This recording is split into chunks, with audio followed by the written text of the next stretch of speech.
Salam dostlar, hər vaxtınız xeyir. Demək o bastırmışdım alça, kəşfidə düşmüşdü, bir 400.000 baxış gəlmişdi. Həmin bastırdığım alçanın bir ay, deməli 5 gün keçib birinə üzəl bastırmışdım. Açım onu görüm xarab olmuyor. Tapa bilirəm ki, bu hardadır. Ağ kötüklər çıxır burada. Burayı da səhv eləmirəmsə. Deyəsən, bu alça kötüklüyü be burada.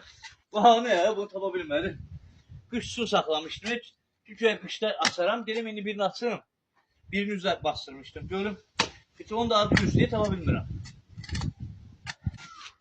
Ay qardaş, bu alça tapa bilmirəm. Bu alça nəsə kötüklüyüb burada. Ha, buraydı da. Oraya uçdu.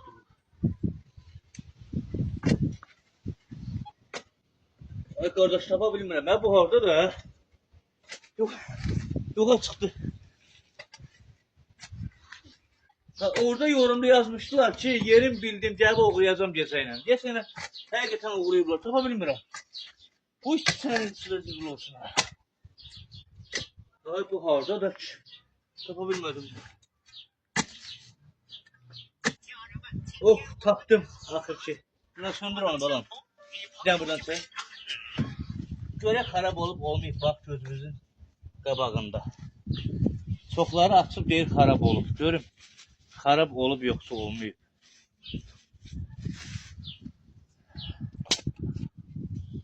Ha, yox, qızqırıb. Qızqırıb, ha. Düz deyilər, xarab olmayıb, amma qızqırıb. Yəni, görüm, burada bir ikisi də var. Çıxardım. Bir dənə buna baxın, bir dənə baxaq. Ha, yox, yox. Oradan da xarab olub. Demək ki, bax, boş-boş şeylərdir. Hələ biri də var. Biri yoxa çoxdur, əslində qalanda. Əslində saxla bir dənə. Hə, baxaq görək.